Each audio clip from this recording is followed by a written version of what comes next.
கர்த்தருக்கு வசனம் மகிமையுண்டாவதாக. இந்த நாளிலும் ஆண்டவர் இந்த நன்றியை அவருடைய வார்த்தை பகிர்ந்து கொள்வதற்கு கிருபை செய்ததற்காக நன்றியிலே இருக்கிறேன். ஆனாலும் அவருடைய வார்த்தைக்குள்ளாக சொல்வதற்காக ஒரு நிமிடம் ஆண்டவரை பார்ப்போம். கிருபையுள்ள தகப்பனே, இயேசுப்பா, நாங்கள் உங்களுடைய வார்த்தையை தியானிக்க போகிறோம். நீர் எங்களோடு கூட பேசுவீராக. எங்கள் ஆத்மாவுக்கு ஏற்ற மன்னாவை நீர் எங்களுக்கு கட்டித்தர வேண்டுமாறு கேட்டுக்கொள்வதற்காக நீரே இங்க வழிநடத்துங்க. ஒவ்வொரு வசனமும் 30, 60, 100 எங்களுடைய வாழ்க்கையில பலன் கொடுக்க நீங்க திரும்ப செய்யணும்.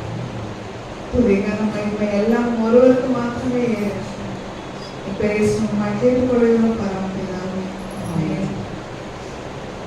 இந்த நாளிலும் நாம் தியானிக்க போகிற வார்த்தை என்னன்னா மௌனம். சிலருக்கு மௌனமா இருக்கிறது ரொம்ப கஷ்டம். பேசிக்கிட்டே இருப்பாங்க. அவங்களுக்கு மௌனமா இருக்கிறது ரொம்ப கஷ்டம். ஏன்னா சிலருக்கு ரொம்ப சந்தோஷமா இருப்பாங்க, தனிமையா மௌனமா விட்டா போதும் அப்படின்னு இல்லையா, சந்தோஷமா தனிமையில ரொம்ப சந்தோஷமா இருப்பாங்க. ஆனா சிலருக்கு ஒரு பேசாமலோ இல்லை மௌனமா இருக்கிறதோ ரொம்ப கஷ்டம். ரொம்ப நம்ம அடிக்கடி சொல்லுவோம் இல்லைங்களா, மௌனம் எப்பொழுதும் எதுக்கு ஈக்குவல் சொல்லுவாங்க, சம்மதத்துக்கு. இப்ப அமைதியா இருந்தோம்னா நம்ம அதுக்கு சம்மதிக்கிறோம் அப்படின்னு அர்த்தம். அப்போ ஆண்டவர் என்ன சொல்றாருன்னா, ஒவ்வொன்றுக்கும் ஒரு காலம், மௌனமாக இருக்கவும் ஒரு காலம் உண்டு, பேசவும் ஒரு காலம். பேச வேண்டிய காலத்தை நம்ம பேசாம இருந்தால் அது நமக்கே அது பாடாக தான் முடியும். ஆனா மௌனமாக இருக்க வேண்டிய காலத்திலும் மௌனமாக இருந்துதான் ஆகணும். இதற்கு நாம் என்ன செய்யணும்னா, ஆவியானவருடைய அந்த உதவியை கேட்கும் பொழுதுதான் சில வேளையில மௌனமா இரு அப்படின்னு ஆண்டவர் சொல்றாரு. ரொம்ப கஷ்டமான ஒரு சூழ்நிலையாக இருக்கும், பேசாம இருக்கவே முடியாது. ஆனா அந்த வேலையில ஆவியானவர் மனதுக்குள்ள வேண்டாம், அமைதியாக சொல்லும் பொழுது, நாம் அமைதியாக இருக்கும் பொழுது பிரச்சனைகள் பெரிதாகாமல் தடுக்க நமக்கு வசதியாக இருக்கும். ஆனா பேசுன்னு சொல்லும் பொழுது நாம் பேசாம இருந்தால் வரவேண்டிய விடுதலை தடைப்பட்டு கூட போகணும். அதை குறித்து தான் நம்ம இன்றைக்கு பார்க்க போறோம். வாசிக்கலாம். ஆபகுக் 2வது அதிகாரம் 20வது வசனம். ஆபகுக் 2வது அதிகாரம் 2வது வசனம்.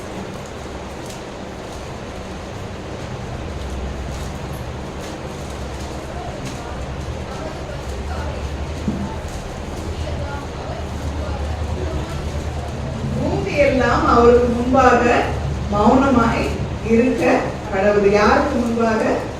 கர்த்தருக்கு முன்பாக. அடுத்ததா அடுத்த இது வாசிங்க. செப்பனியா 1:7.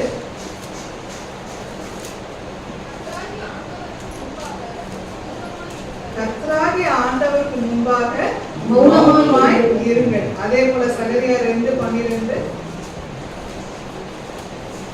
கர்த்தர் பரிசுத்த தேசத்திலே யூதாவாகிய தமது பங்கை சுதந்தரித்து திரும்பவும் எருசலேமை தெரிந்து கொள்வார். 13 அடுத்த வருஷம். மாம்சமான சகலமான பேர்களே, கர்த்தருக்கு முன்பாக மௌனமாய் இருங்கள். 3 வசனமும் என்ன சொல்லுதுன்னா, நாம் கர்த்தருக்கு முன்பாக மௌனமாய் இருக்க வேண்டும். ஆனா நம்ம என்ன பண்றோம்? கர்த்தருக்கு முன்பாக தான் என்ன பண்றோம்? சொல்லுங்க, நான் ரெகுலரா வர்றதுதான், நான் பேசுங்க. கர்த்தருக்கு முன்பாக நம்ம என்ன பண்றோம்? சொல்லிட்டே தான் இருக்கோம் இல்லையா? போய் அன்பும் கிருபை உள்ள தகப்பனே அப்படின்னு ஆரம்பிச்சா அவர் என்ன சொல்ல வர்றாரு, ஆமன்றாரா இல்லைன்றாரா, இல்ல காத்துருன்றாரா, இல்ல பொறுத்துருன்றாரா, எதுவுமே நமக்கு தெரியாது.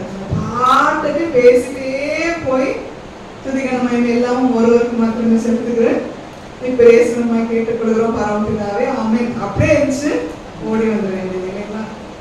ஆனா வசனம் என்ன சொல்லுதுன்னா, கர்த்தருக்கு முன்பாக மௌனமாய் இருப்பேன். அதுக்குதான் சொல்றது அந்த அதிகாலை வேலை ஜெபம். ஏன் எல்லா ஊழியக்காரர்களும் எல்லாரும் சொல்றது ஏன்னா, அந்த அதிகாலை ஜெபத்துல தான் நமக்கு டிஸ்டர்பன்ஸ் எதுவுமே இருக்காது. இந்த வேலை செய்யணும், இவங்க வந்து ஏதாவது கேட்பாங்க, என்ன செய்யறது ஏது செய்யறது எதுவுமே நம்ம அமைதியாக உட்கார்ந்துருக்கும் பொழுது நம்ம ஆண்டவரை ஆராதித்து ஜெபித்து அப்புறம் ஒரு 5 நிமிஷம் உட்கார்ந்து இருக்கும் பொழுது ஆண்டவருடைய சத்தத்தை கண்டிப்பாக கேட்போம். பேசப்ப நம்ம எல்லாத்துக்கிட்டையும் பேசலாம், பேசலாம், கண்டிப்பா பேசுவார். வார்த்தை மூலமாக பேசுவார், பாடல்கள் மூலமாக பேசுவார், எல்லா மதத்திலையும் பேசுவார். அவருடைய சத்தத்தை பிரத்யட்சமாக நாம் கேட்கணும். அவரை உணரணும்னா அவர் முன்பாக நாம் மௌனமாக இருக்கணும். ஆமென். அமைதியாக.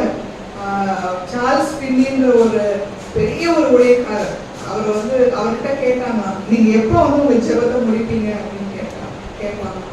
ஒரு தடவை அவர்கிட்ட கேட்டப்போ அவர் சொன்ன பதில் என்னன்னா, ஆண்டவர் எப்ப ஆமேன்னு சொல்றாரோ அது வரைக்கும் நான் ஜெபம் பண்ணிட்டு இருக்கிறேன் அப்படின்னா. நமக்கு அவர் ஆரம்பிக்கிறாரா என்னன்றது கூட நமக்கு தெரியாது. தெரியறதுக்கு முன்னாடி நம்ம ஆமேன்னு சொல்லிட்டு போயிடும். ஆனா அவர் என்ன சொன்னாருன்னா, ஆண்டவர் ஆமேன்னு சொல்ற வரைக்கும் நான் ஜெபிச்சுக்கிட்டே தான் இருப்பேன். ஏன்னா அவருக்கு என்னிடம் ஒவ்வொரு நாளும் பேச வேண்டிய காரியங்கள் அநேகம் இருக்குது. அது வரைக்கும் நான் காத்திருந்து போதுப்பா எந்திரிச்சு போன்னு சொல்லும் பொழுதுதான் நான் எந்திரிச்சு போவேன் அப்படின்னு அவர் சொன்னார். நாம என்ன பண்றோம், அவருக்கு முன்பாக அதிகமாக நாம் பேசுகிறோம். ஆனா இந்த நாள்ல ஆண்டவர் என்ன சொல்றாருன்னா 2 காரியங்களை நம்ம சுருக்கமா பார்த்து முடிக்கலாம். 2 ராஜாக்கள் எடுத்துக்கொள்வோம், 7வது அதிகாரம். 2 ராஜாக்கள் 7வது அதிகாரம் 1வது வசனம் வாசிங்க. அப்பொழுது எலிசா, கர்த்தருடைய வார்த்தையை கேளுங்கள். நாளைக்கு நேரத்தில் சமாரியாவின் வாசலிலே ஒரு மரக்கால் கோதுமை மா 1 சேக்கலும் 2 மரக்கால் வாற்கோதுமை 1 சேக்கலும் விற்கப்படும் என்று கர்த்தர் சொல்கின்றார் என்றார். இது ஒரு தீர்க்க தரிசனம் இஸ்ரவேல் தேசத்தை நோக்கி வருகிறது, சமாரியாவை நோக்கி வருகிறது.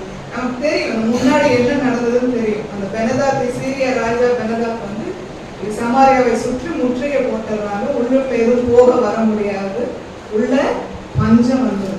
அப்ப என்ன ஆகுதுன்னா, முந்தின அதிகாரத்துல பார்க்கும்போது 2 தாய்மார்கள் வராங்க இல்லைங்களா. நேற்று என் மகனை சமைச்சு சாப்பிட்டோம், இன்னைக்கு அவங்க மகனை கேட்டா கொடுக்க மாட்டேங்கிறாங்கன்றப்போ அந்த ராஜாவின் உள்ளம் ரொம்ப உடைந்து போகுது. என்ன இப்படி ஒரு சூழ்நிலையா அப்படின்னு சொல்லும் பொழுதுதான் கர்த்தர் எலிசாவின் மூலமாக சொல்லுறார், நாளைக்கு இந்த வேளையிலே, அதாவது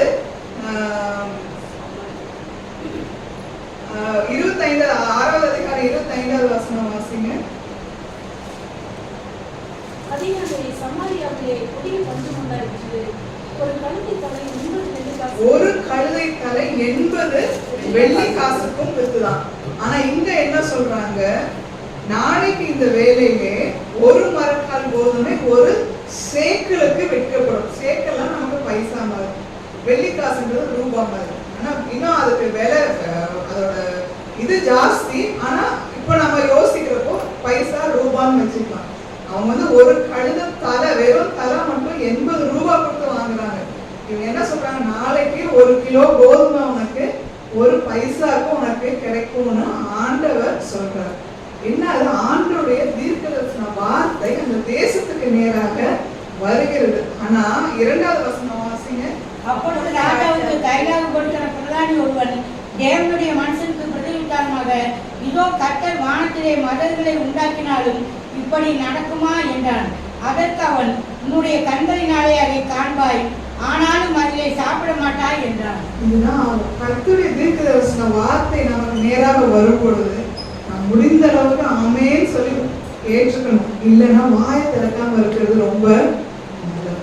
இதுக்குதான் மௌனமாய் இருங்க, கர்த்தருக்கு முன்பாக மௌனமாய் இருங்க. முக்கியமாக அவருடைய வார்த்தை வரும் பொழுது கண்டிப்பா அது நடக்கிறதுக்கு வாய்ப்பு இல்லதான், பஞ்சம் தான். ஏன்னா பிள்ளைகளே கொன்று சாப்பிடும் அளவுக்கு பஞ்சம். ஆனா கர்த்தருடைய வார்த்தை, நாளைக்கு இதே வேளையில உங்களுக்கு கோதுமையும் வார்கோதுமையும் அதிகமாக உங்களுக்கு வரும் என்று கர்த்தருடைய வார்த்தை வரும் பொழுது அந்த ராஜாவுக்கு கைலாக கொடுக்கிறவங்க என்ன சொன்னா, வானத்தின் மதகுகள் திறந்தா கூட இது நடக்கிறதுக்கு வாய்ப்பு இல்லையே. இதே போல நம்மை நோக்கி அநேக வார்த்தைகள் வருகிறது. நம்ம யோசிக்கலாம், ஏன் நடக்க மாட்டேங்குது?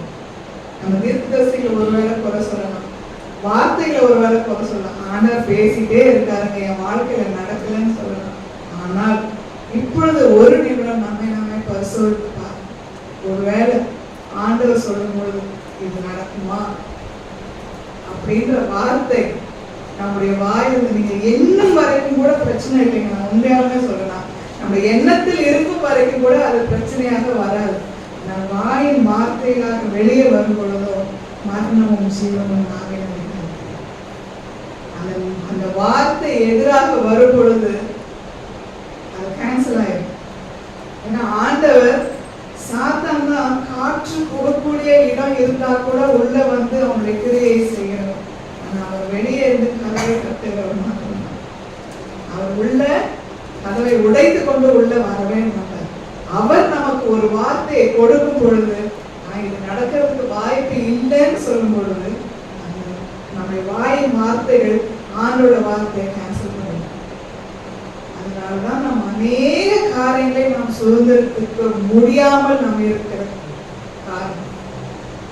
யோசிக்கலாம், ஆண்டவர் எவ்வளவு வார்த்தை பேசுறாரு, எவ்வளவு மொழி பேசுறாரு, ஆனா என்னுடைய வாழ்க்கை மாறலையே மாறலையே மாறலையே. நாம் என்ன பேசுகிறோம்? நாம் என்ன பேசணும்? கர்த்தருடைய சந்நிதிக்கு முன்பாக நாம் என்ன பேசுறோம்? ஆண்டுடைய வார்த்தை வரும்பொழுது நாம் என்ன பேசுகிறோம்? நாம் அந்த கையில அது கொடுக்கிறவனை போல இருக்கவே கூடாது. அவனோட பேர் கூட இந்த இடத்துல அந்த ஒரு ஒரு அவிசுவாசமான வார்த்தை இதற்காக தான் சொல்றது, கர்த்தருக்கு முன்பாக மௌனமாக இருத்தல் மிகவும் நல்லது. அவரோட வார்த்தை வரும்பொழுது ஆமென் என்று சொல்லி ஏற்றுக்கொண்டோம்னா ரொம்ப நல்லது. ஆமென், நான் ஏற்றுக்கொள்கிறேன், I receive it, நான் ஏற்றுக்கொள்கிறேன், ஆமென் ஆமென் சொல்லிட்டு போயிட்டோம்னா கண்டிப்பா அது கர்த்தர். அதுதான் சொல்றேன், எப்படி வேண்டாலும் அவர் செய்ய வல்லவர். காற்றையும் காண மாட்டீர்கள், மழையும் காண மாட்டீர்கள், ஆனால் நீங்களும் உங்கள் ஆடு மாடுகளும் உங்கள் மிருகஜீவங்களும் குடிக்கும்படி இந்த பள்ளத்தாக்கு தண்ணீர்னால் நிரம்பும்.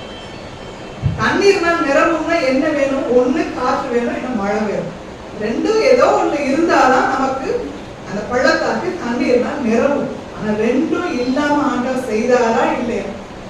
அதே போல இன்றைக்கும் ஆண்டோட வார்த்தை வரும்பொழுது அந்த வார்த்தையை நிறைவேற்ற அவர் வல்லவராக இருக்கிறார். நம்மால முடியாது, நம்முடைய கரங்களினாலோ நம்முடைய புத்தியினாலோ எதுவுமே செய்ய முடியாது.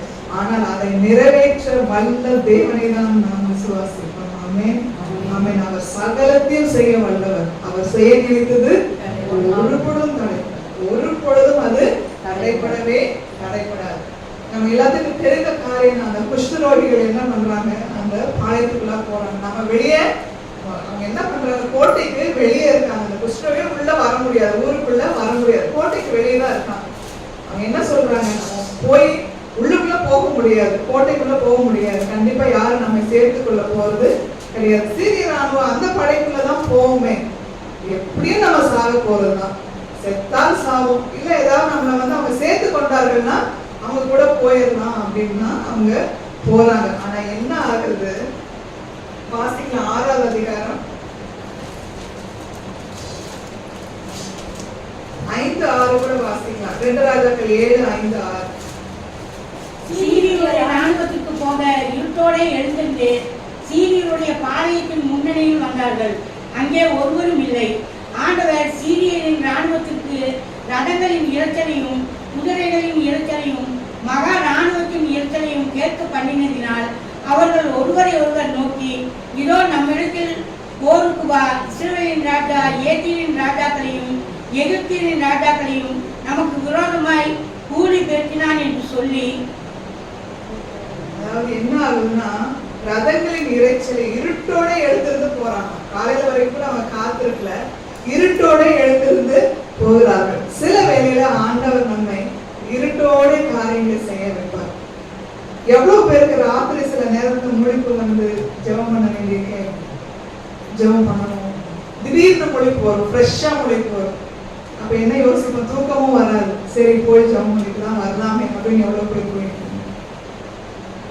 போயிருக்குமா இல்லையா? அதெல்லாம் காரணம் என்னன்னா, இதே போல உங்களுக்கு எதிராக இருக்கும் சீரிய படைகளை கலங்கரிக்கிறதுக்காக கர்த்தர் செய்யும் வேலைகள்.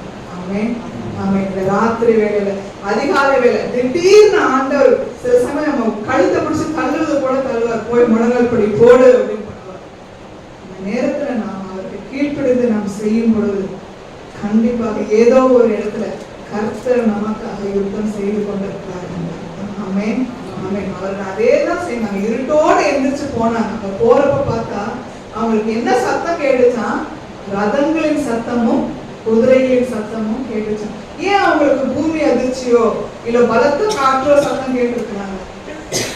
கேட்க பண்ணிருக்காங்க கர்த்தர். ஏன் ரதங்களின் இறைச்சலையும் குதிரைகளின் இறைச்சலையும் கேட்க பண்ணினாங்க? ஏன்னா அவங்க சண்டை போட தான் வந்திருக்காங்க. அவங்க பூமி அதிர்ச்சினா கூட பயப்பட போறதில்ல. அவங்களோட கூடாரத்தை கொஞ்சம் நகர்த்தி போட்டு அங்க உட்காருவாங்க இல்லையா? காற்றுனாலும் அவங்க பயப்பட போறது கிடையாது. ஆனால் ரதங்களின் இறைச்சலை அவங்க கேட்ட பொழுது அவங்க என்ன சொல்றாங்கன்னா, இஸ்ரவேல் ராஜா ஏத்திரின் ராஜாக்களையும் எகிப்தியரின் ராஜாக்களையும் நமக்கு விரோதமாக கூலி பொருத்தினான் என்று சொல்லி அவர்கள் அதே காரியத்தை தான் கர்த்தர் நம்முடைய வாழ்க்கை யார் யாருக்கு என்னென்ன சத்தம் வந்தா அவங்க பயப்படுவாங்கன்னு கர்த்தருக்கு. ஆமென். நம்ம ஒண்ணும் செய்ய வேண்டியதில்லை. நம்ம அதுக்காக தான் சொல்லணும், கர்த்தருக்கு முன்பாக நம்ம அமைதியாக உட்கார்ந்தா போதும். அவருடைய வார்த்தைக்கு நம்ம கீழ்ப்படிந்து அவருடைய பாத தண்டையில் உட்கார்ந்தா போதும். கர்த்தர் நமக்காக யுத்தம் செய்வார். ஆமென். நீங்கள் சும்மா இருப்பீர்கள். இந்த யுத்தம் கர்த்தருடைய. நமக்கு விரோதமாக என்ன காரியம் வந்தாலும் யுத்தம் கர்த்தருடைய. அவருக்கு தான் தெரியும் அவனோட வீக்னஸ் என்னன்னு அவருக்கு தான் தெரியும். ஒரு முறை தாவீதை முசுக்கொட்டை செடிகளின் வழியாக அவர் அழைத்து சென்றார். இன்னொரு முறை கிதியோனை 300 பேரை வைத்து அவர்களுக்கு ஒரு விடுதலையை கொடுத்தார். ஒரு சில சமயம் சட்டிகளை உடைத்து நீங்க இறைச்சலை எழுப்புங்கள், ஒரு சில சமயம் எக்காலத்தை ஊதுங்கள். ஒரு தடவை கூட முன்பு செய்த மாதிரி இப்படி செய்யுங்கன்னு ஆண்டவர் சொல்லவே சொல்லியிருக்காரு. நான் செஞ்சேன் அதே மாதிரி செய்யுங்கன்னு எங்கேயாவது நம்ம பைபிளை பார்க்கிறோம். ஒவ்வொரு முறையும் அந்தந்த எதிரிக்கு ஏற்றவாறு தான் கர்த்தர் செய்திருக்கார். அதே போல நமக்கு வரும் பிரச்சனைகள் நம்மை காட்டிலும் கர்த்தருக்கு நன்றாக தெரியும். ஆமென். நமக்கு தெரியாது. ஏன்னா நம்ம சொல்லுவோம், ஒரு அழகா ஒரு வார்த்தை நான் கேட்க, நம்ம விட்டு விலகிறாங்களே சிலர்னு நீங்க கவலைப்படாதீங்க. ஏன்னா நாம் கேட்காத வார்த்தைகளை கர்த்தர் கேட்டுக்கொண்டு நமக்கு பின்பாக யார் யாரெல்லாம் எப்படி எப்படி பேசுறாங்கன்னு நமக்கு தெரியாது. ஆனால் நாம் கேட்காத வார்த்தைகளை கர்த்தர் கேட்கிறவராக இருக்கார். அதனாலதான் சிலரை நம்ம வாழ்க்கையிலிருந்து பிரித்து கொண்டு போகிறார். அதே போலதான் ராத்திரியோடு எழும்பி போனாங்க. எல்லாம் சொல்லி எல்லாரும் ஓடிட்டாங்க. ஆனா நான் வாசிக்கலாம் 8வது வசனம். அந்த குஷ்டரோகிகள் பாளையத்தின் முன் மட்டும் வந்தபோது ஒரு கூடாரத்துக்குள் பிரவேசித்து புசித்து குடித்து அதிலிருந்த வெள்ளியையும் பொன்னையும் வஸ்திரங்களையும் எடுத்துக்கொண்டு போய் ஒழித்து வைத்து திரும்பி வந்து வேறொரு கூடாரத்துக்குள் பிரவேசித்து அதிலிருந்தும் அப்படியே எடுத்துக்கொண்டு போய் ஒழித்து வைத்து இவங்க என்ன பண்றாங்க? அவங்களுக்கு வேணும்ன்றதெல்லாம் எடுத்து கொண்டு போய் என்ன பண்றாங்க? ஃபர்ஸ்ட் என்ன பண்றாங்க? உள்ளுக்குள்ள போய் புசித்து குடித்து தேவை இல்லையா, பசி அந்த நேரத்துல எல்லாம் பஞ்சம், தனக்கு அடிப்படை தேவை எல்லாத்தையும் முடிச்சுட்டாங்க. புசிக்கிறாங்க, குடிக்கிறாங்க, எல்லாம் பண்ணிடுறாங்க. அடுத்தது என்ன பண்றாங்க? வெள்ளி பொன் வஸ்திரங்களை எடுத்தெல்லாம் கொண்டு போய் ஒடிச்சு வைக்கிறாங்க. தனக்கு வேணும்ன்றத சேர்த்து வைக்கிறாங்க.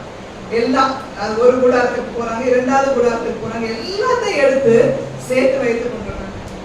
ஒருவேளை என்ன இப்படிமா அப்படின்னு யோசிக்காங்க. இதுதாங்க மனுஷன் இருக்கணும். யோசிப்பாரு, பசி எவ்வளவோ நாட்களாக பசி, ஆதாரத்தை பார்க்கும்பொழுது சாப்பிடாம இருக்க முடியும். அது குஷ்டரோகிகளுக்கு உள்ள இருக்கிறவங்களுக்காக கொஞ்சம் தான் கிடைக்கும், வெளியே இருக்கிறவங்களுக்கு ஒன்றும் கிடைக்க போறது கிடையாது. அந்த சாப்பாடை பார்க்கும் பொழுது, உணவை பார்க்கும் பொழுது கண்டிப்பாக அவங்க எடுத்து சாப்பிடணும்னு தோணதான் செய்யும். அவங்களுக்கு வேணும்ன்றதெல்லாம் எடுத்து வச்சுட்டாங்கதான் இல்லைன்னு சொல்லுங்க. இது மனித இயல்பு, அப்படிதான் எடுத்துக்கணும். இது மனித இயல்பு. ஆனா அடுத்தது அவங்க செஞ்சதுதான் ரொம்ப முக்கியமான காரியம். 9வது வசனம் வாசிக்கிறோம். பின்பு அவர்கள் ஒருவரை ஒருவர் நோக்கி, நாம் செய்கிறது நியாயம் அல்ல, செய்கிறது நியாயம் அல்ல. சொல்லுங்க, படிக்குமா? இந்நாள் நற்செய்தி அறிவிக்கும் நாள், இந்நாள் நற்செய்தியை அறிவிக்கும் நாள். நாம் மௌனமாய் இருந்து பொழுது விடியும் மட்டும் காத்திருந்தால் குற்றம் நம்மேல் சுமரும். பொழுது விடியும் மட்டும் காத்திருந்தால் குற்றம் நம்மேல் சுமரும். இப்போது நாம் போய் ராஜாவின் அரண்மனையாருக்கு இதை அறிவிப்போம் வாருங்கள் என்றார். நாம் போய் ராஜாவின் அரண்மனையாருக்கு இதை அறிவிப்போம் வாருங்கள். ராத்திரியே தான் போறாங்க. அவங்க விடிய மட்டும் நம்ம அமைதியா இருந்தா கூட குற்றம் நம்மே சுமரும். ஏன்னா உள்ளுக்குள்ள அநேக பேர் அந்த பிள்ளைகளையே அவங்க பலியாக கொடுத்து அவங்க உணவை உண்டு கொண்டிருக்காங்க. நம்ம இங்கே அமைதியாக இருந்தோம்னா என்ன ஆகும்? குற்றம் நம்மே சுமரும். இது மௌனமாய் இருக்க வேண்டிய நேரம். மௌனமாய் இருக்க வேண்டிய நேரம் ஒன்று இருந்தது. ஆனால் இந்த பொன்னையும் அந்த வெள்ளையும் அந்த உணவையும் எல்லாம் பார்த்ததுக்கு அப்புறம், நாம் அனுபவித்ததற்கு அப்புறம், நாம் தேவையானதை சேர்த்து வைத்ததற்கும் அப்புறம், அதற்கும் பிறகு நாம் அமைதியாக இருப்பது நமக்கு தோன்றது. இந்த கோட்டைக்குள்ளே அநேகர் பசியோடு பஞ்சத்திலையும் ஒன்றும் இல்லாமல் தவித்துக் கொண்டிருக்கிறார்கள். நாம் சென்று அந்த அரண்மனையாருக்கு நாம் அறிவிக்கிறாங்க. நாமும் அநேக வார்த்தைகள் நமக்கு கொடுக்கப்படுகிறது, அநேக தீர்க்க தரிசன வார்த்தைகள் நமக்கு கொடுக்கப்படுகிறது, அநேக ஆறுதல் வார்த்தைகள் நமக்கு கொடுக்கப்படுகிறது. நம்ம கிட்ட இருக்கிறது கொஞ்சமாக இருக்கலாம், ஆனால் நமக்குள்ளாக இருக்கும் அந்த நம்பிக்கை, இயேசு கிறிஸ்து எனக்காக எல்லாவற்றையும் செய்வார் என்ற நம்பிக்கை நமக்கு இருக்கிறது. அதுதானே நம்மளை ஓடி போக வைக்கிறது. அடுத்த நாளை நாம் காண செய்ய நமக்கு உதவி செய்கிறதே அந்த நம்பிக்கை தானே. என்ன வந்தாலும் என் இயேசு என்னோடு கூட இருக்கிறார், இந்த சூழ்நிலை விட்டு என்னை மாற்ற அவர் வல்லவர் என்று நமக்கு ஆறுதல் கொடுப்பது அந்த வார்த்தைகள் தான். ஆனா அந்த கோட்டைக்குள்ள அநேகர் அந்த ஆறுதல் இல்லாமல் இருக்கிறார், இந்த வசனமே தெரியாம இருக்கிறார்கள். நீங்க கோட்டைக்கு வெளியே இருக்காங்க, கோட்டைக்குள்ள என்று பார்க்கும் பொழுது ஆண்டவருடைய பிள்ளைகளை அநேகர், நமக்கு தெரிந்தவர்களே அநேகர். ஏன்னா அந்த கிருஷ்ணர்கள் முதல்ல கோட்டைக்குள்ளதான் இருந்திருப்பாங்க இல்லையா, இப்பதான் கிருஷ்ணபகம் வந்துருச்சுன்னு வெளியே அனுப்பிச்சிருப்பாங்க. அவர்களுக்கு தெரிந்த அநேகர் உள்ளே பசியா இருக்கும் பொழுது நாம் இங்கே எல்லாவற்றையும் எடுத்து வைப்பது நமக்கு விடியும் வரைக்கும் காத்திருந்தால் கூட குற்றம் நம்மே சுமரும். இது நாட்காலம் தான், நாம் கடந்து போகிற காலங்கள் நாட்காலம். அந்த நாட்காலத்திலேயே ஆண்டவர பிள்ளைகளே அநேகர் இந்த உணவுக்காக காத்து கொண்டிருக்கிறார்கள், அந்த சமாதானத்துக்காக காத்து கொண்டிருக்கிறார்கள், ஒரு சமாதானத்தின் வார்த்தைக்காக காத்து கொண்டிருக்கிறார்கள், ஒரு ஆறுதல் வார்த்தைக்காக காத்து கொண்டிருக்கிறார்கள்.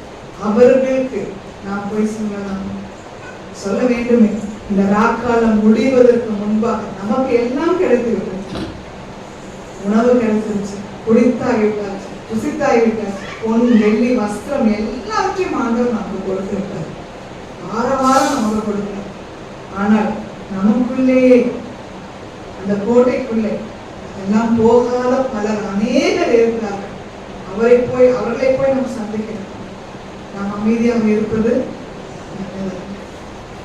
குற்றம் நம்மே சுமருமே. இந்த இருள் காண்டக்கூடாது. எனக்கு கிடைத்த அந்த சந்தோஷம், எனக்கு கிடைத்த அந்த சமாதானம், அந்த ரட்சிப்பு, அந்த இயேசுவின் அன்பை நான் மற்றவர்களிடம் காட்ட வேண்டும் அல்லவா? கண்டிப்பாக நாம் காட்ட வேண்டும். இன்றைக்கு நாம் அறிவிக்காவிட்டால் உலகமே வார்த்தை என்னும் பஞ்சத்துல அது கோட்டைக்குள்ள இருக்கிறவங்களே அப்படிதான் இருக்காங்க. பெற்ற பிள்ளைகளே பட்சிக்கும் காலம், ஒருவேளை உண்மையாக சமைத்து சாப்பிடுவது போல இல்லாம இருக்கும். அநேகர் தங்கள் பிள்ளைகளை கைவிடும் காலம் இருக்குதான் செய்யும். பிள்ளைகள் பெற்றோரை கைவிடும் காலங்கள் இருக்குதான் செய்யும். அப்படிப்பட்டவர்களுக்கு நாம் ஆறுதலாக இருக்க அழைக்கப்படும். ஏன் இந்த வார்த்தை இந்த ஆலயத்துக்கு வருகிறது என்று எனக்கு தெரியாது. ஆனால் உங்கள் முன்பாக ஒருவேளை அப்படிப்பட்டவர்கள் இருக்கலாம், இல்லை இனிமேலும் வரப்போகிற காலத்துல அப்படிப்பட்டவர்கள் நீங்கள் சந்திக்கலாம். அப்படி சந்திக்கும் பொழுது கண்டிப்பாக இந்த வார்த்தைகளை நீங்கள் மனதில் வைக்கலாம். இந்த காலத்தில் நாம் மௌனமாக இருந்தால், இந்த ராத்திரி இந்த இருண்ட காலத்தில் நாம் மௌனமாக இருந்தால், இந்த வெளிச்சம் வரும் பொழுது நமக்கு ரட்சிப்பு கிடையாது. நாம் அந்த இருண்ட காலத்திலேயே எவ்வளவு பேரை ரட்சிக்க முடியுமோ அவ்வளவு பேரை ரட்சிக்க நாம் அழைக்கப்படுகிறோம். ஒருவேளை ஊருக்கு வெளியே வழி இல்லை தான், எல்லாமே ஊருக்குள்ளேயே அந்த கோட்டைக்குள்ளேயே அடங்கி இருக்கிறார்.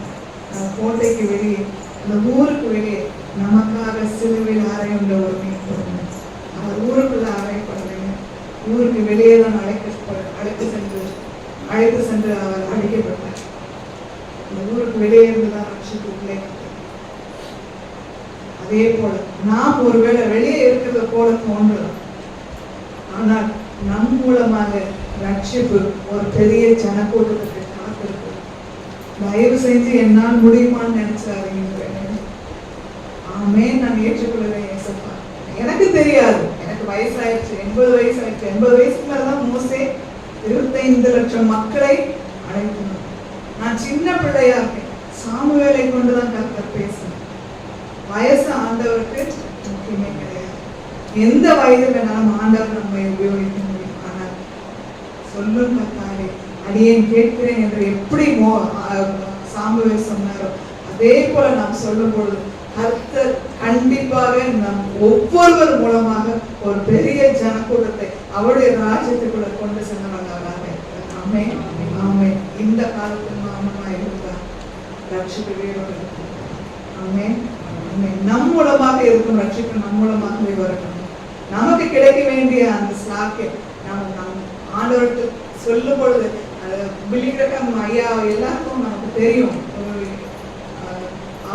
அவர் மூலமாக கிட்டத்தட்ட 2 பில்லியன், அதாவது 2000 கோடி ஜனங்கள் அவர் மூலமாக ரட்சிக்கப்பட்டிருக்காங்க.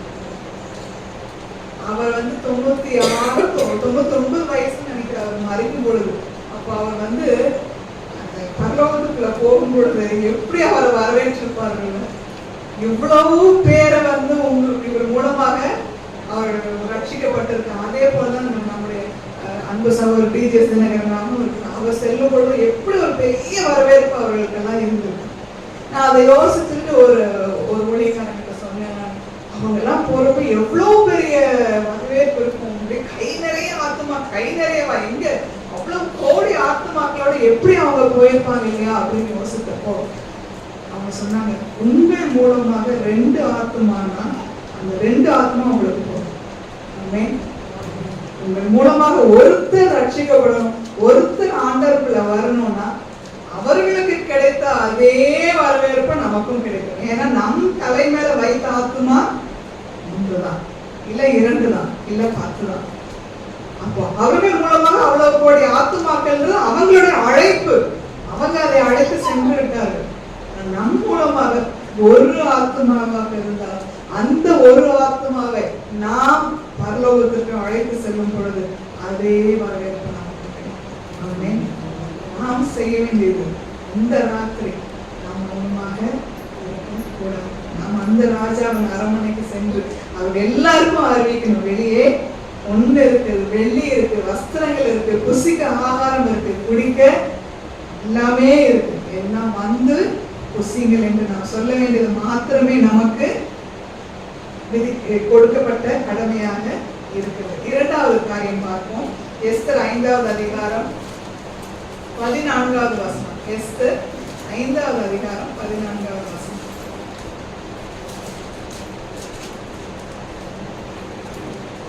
அப்பொழுது அவர் மனைவியாகிய சிலேஷன் அவருடைய சிநேகிதர் எல்லாரும் அவளை பார்த்து 5 முழ உயரமான ஒரு தூக்கு மரம் செய்யப்பட வேண்டும், அதிலே மோர்தெகாயை தூக்கி போடும்படி நாளைக்கு நம்மை ராஜாவுக்கு சொல்ல வேண்டும், நீங்கள் சந்தோஷமாய் ராஜாவுடன் கூட விரும்பி போராடுகிறார்கள்.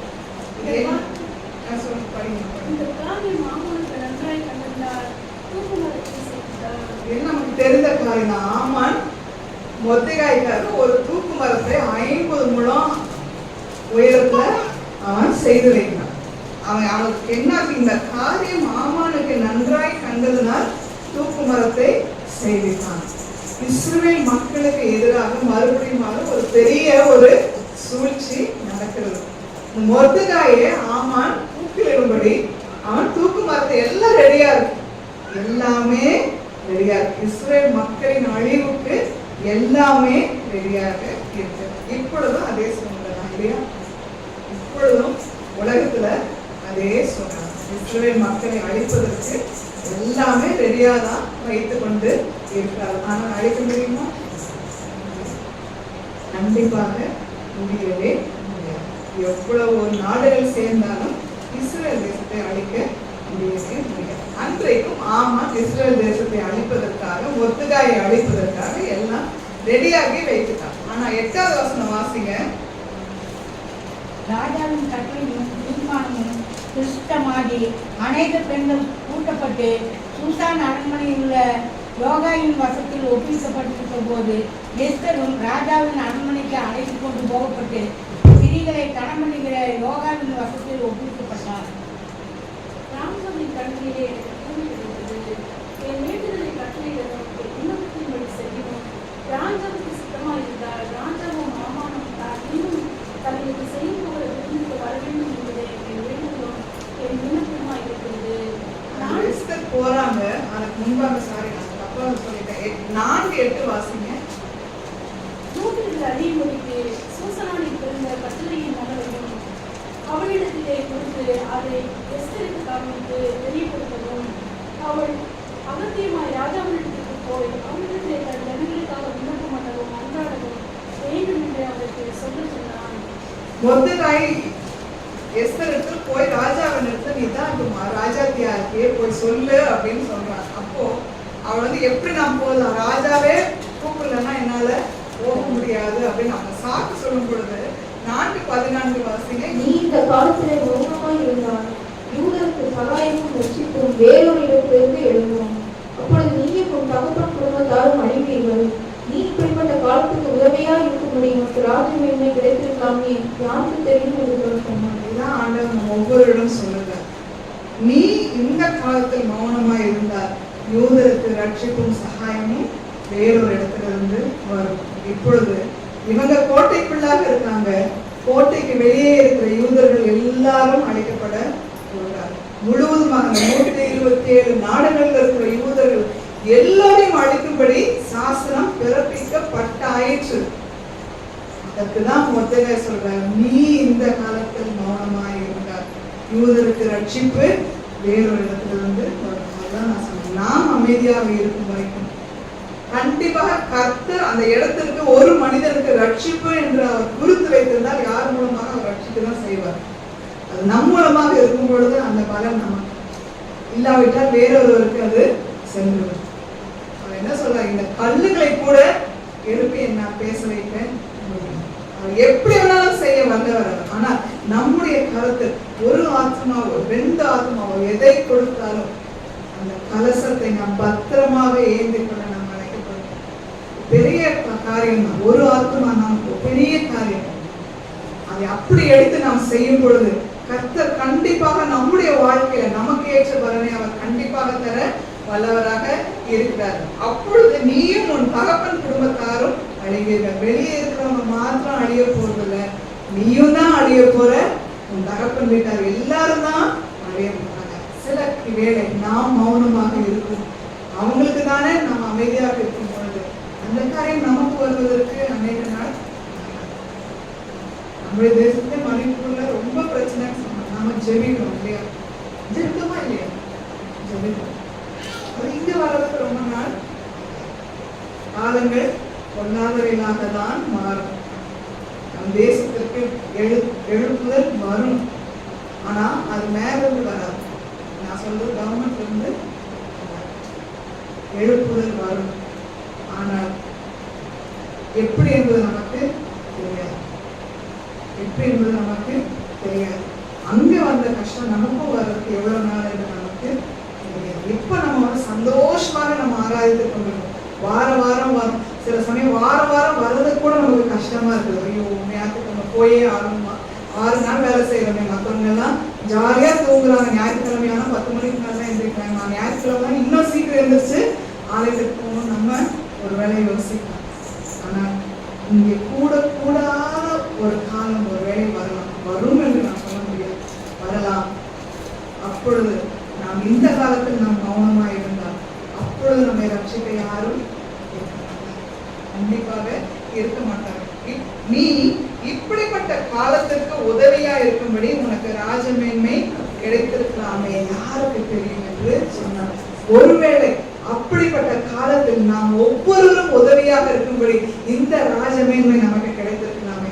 நீங்க யோசிக்கிறீங்க, ஒரு சின்ன ஆலயம், நாங்க கீழே வந்துதான் உட்கார்றோம், ஒரு பெஞ்ச் கூட கிடையாது, பெரிய ஆட்கள் எங்களுடைய ஆலயத்தை யாருமே இல்லை, இது என்ன ராஜமேன்மை? நீங்க யோசிக்கலாம். இதுதான் ராஜமேன்மை, இதுதான் ராஜமேன்மை. ஒழுங்காக ஆராதிக்க முடியாத தேசங்கள் அநேகம் இருக்கிறது. அவர்களை போய் கேளுங்க, இது ஒரு பெரிய ராஜமேன்மையாக. பெரிய ராஜ மேன்மை. இப்போ மைக் வைத்து நாம் முழங்குகிறோமே, அது ஒரு பெரிய ராஜ மேன்மை. நமக்கு இதெல்லாம் ஒரு பெரிய ஒரு சுதந்திரம் என்பதை நாம் உணராமல் இருக்கணும். பெரிய சுதந்திரம் இது நமக்கு உணராமல் இருக்கணும். இன்றைக்கு கிறிஸ்தவ தேசமாகிய கனடா தேசத்துல பொது இடத்துல பைபிளை நாம் பேசக்கூடாது. பைபிள்ல இருக்க வசனத்தை, வேதாகமத்தில் இருக்கிற வசனங்களை நாம சொல்லி, இப்ப நம்ம சில சமயம் சொல்லுவோம் இல்லையா, கர்த்தர் என்னுடைய மேய்ப்பரா இருக்கிறாங்கன்னா எனக்கு ஒன்றும் பிரச்சனை இல்லை. அந்த வார்த்தையை பொது இடங்களில் பேசுவதற்கு தடை பண்ணப்பட்டிருக்கிறது. எங்க? கனடா தேசத்துல, கிறிஸ்தவ நாட்டில்.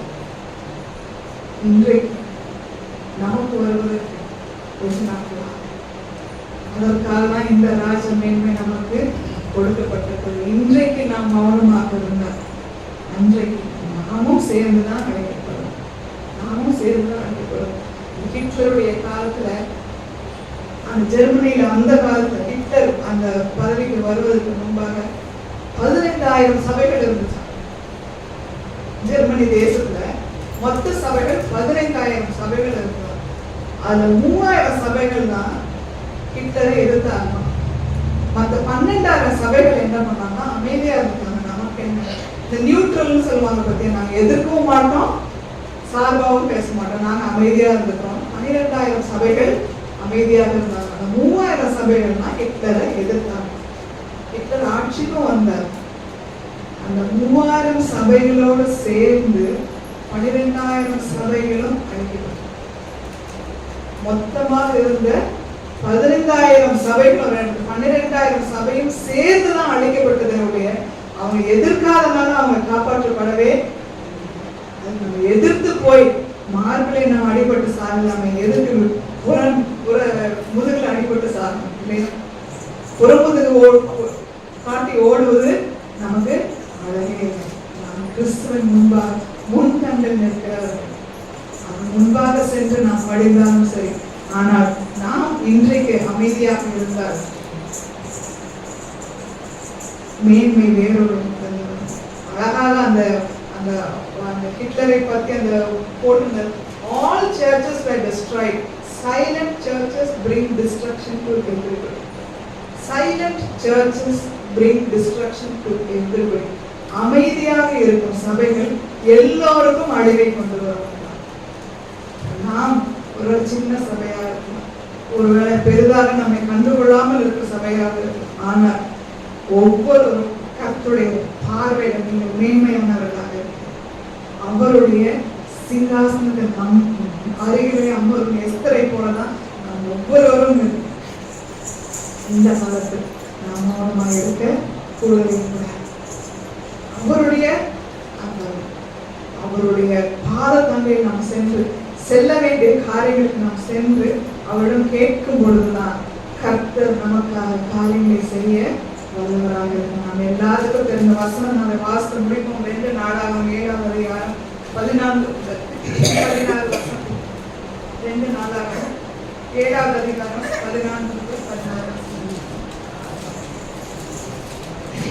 என் நாமம் தரிக்கப்பட்ட என் ஜனங்கள் தங்களை தாழ்த்தி ஜெபம் பண்ணி என் முகத்தை தேடி தங்கள் பொல்லாத வழிகளுக்கு திரும்பினால், அப்பொழுது பரலோகத்தில் இருக்கிற நான் கேட்டு அவர்கள் பாவத்தை மன்னித்து, எல்லாரும் சேர்ந்து வாசிக்கலாமே, அவர்கள் தேசத்துக்கு சேமத்தை கொடுப்பேன். இந்த ஸ்தலத்தில் செய்யப்படும் ஜெபத்திற்கு என் கண்கள் திறந்தவைகளும் என் செவிகள் கவனிக்கிறவர்களுமாய் இருக்கும். என் நாமம் இந்த ஆலயத்தில், நம்முடைய ஆலயத்தில் நீங்க உரிமைப்பட்டு நீங்க சொல்லுங்க, என் நாமம் இந்த ஆலயத்தில் என்றென்றைக்கும் இருக்கும்படி நான் இதை தெரிந்து கொண்டு பரிசுத்தப்படுத்தினேன். என் கண்களும் என் இருதயமும் என் நாளும் இங்கே இருக்கும். இதெல்லாம் ஆண்டவர் ஒவ்வொருவரும் சொல்றார். இந்த ஆலயத்தில் என்றென்றைக்கும் கர்த்தருடைய நாமம் இருக்கும்படி அவர் அதை தெரிந்து கொண்டு பரிசுத்தப்படுத்தினார். அவர் கண்களும் அவர் இருதயமும் என்னாலும் இங்கே இருக்கும், என்னாலும் இங்கே இருக்கும். அப்போ இந்த ஸ்தலத்தில் செய்யப்படும் ஜெபத்துக்கு என் கண்கள் திறந்தவைகளும் என் செவிகள் கவனிக்கிறவர்களுமாய் இருக்கும். அப்போ இந்த ஆலயத்துல நான் இன்றைக்கு சொன்னீங்க, நம்புறீங்களோ இல்லையோ, நீங்க இந்த ஆலயத்துல என்னென்ன ஜெபிக்கிறீர்களோ எல்லாவற்றுக்கும் கர்த்தருடைய கண்கள் காண்கிறவர்களும் அவருடைய சேவையை கவனிக்கிறவர்களுமாக இருக்கிறார். நீ எந்த பெரிய ஆலயம்ன்றது முக்கியமே, சின்ன ஆலயமாக இருந்தால் இங்கே கர்த்தர் இருக்கிறார், அதுதான் முக்கியம். ஆலயத்துக்குள்ளாக கர்த்தர் இருக்கிறாரா இல்லையா என்பதுதான் முக்கியம். எவ்வளவு பெரிய ஆலயம், எவ்வளவு பேர் இருக்கணும், எவ்வளவு பெரியவங்க இருக்காங்கன்னு அவசியமே. இந்த ஆலயத்தில் கர்த்தர் இருக்கிறார். என்றென்றைக்கும் அவருடைய கண்கள் என்னாலும் இங்கே இருக்கும், அவருடைய இருதயம் என்னாலுமே இங்கே இருக்கும். இதை காட்டிலும் வேறு வாக்கியம் நமக்கு தேவை.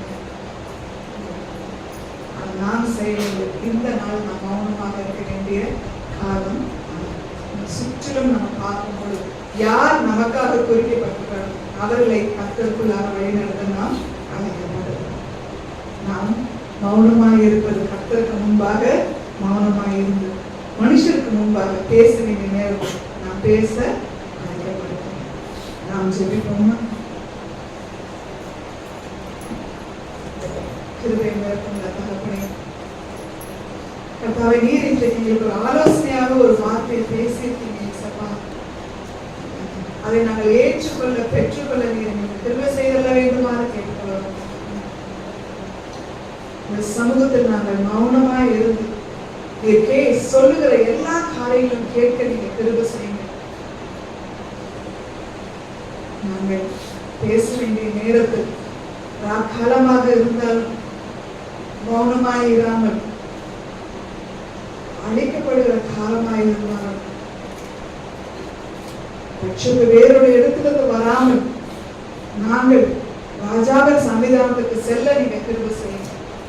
இந்த தைரியத்தை எங்கள் ஒவ்வொருவருக்கும் நீ தர வேண்டுமாறு கேட்டுக்கொள்கிறோம். உங்களுடைய கருத்துக்களாக எங்களை தாழ்த்தி அர்ப்பணிக்கிறோம். எங்கள் கரங்களை எவ்வளவு ஆத்மாக்களை நீ கொடுத்திருக்கிறீரோ அந்த ஆத்மாக்களை நாங்கள் சுமந்து கொண்டு உங்களுடைய ராஜத்துக்குள்ளாக பிரவேசிக்க நீங்க திரும்ப செய்யணும். உங்களுடைய கருத்துக்களாக ஒப்புக் கொடுக்கிறோம். என் இயேசுவை நான் கேட்டுக்கொள்கிறோம்.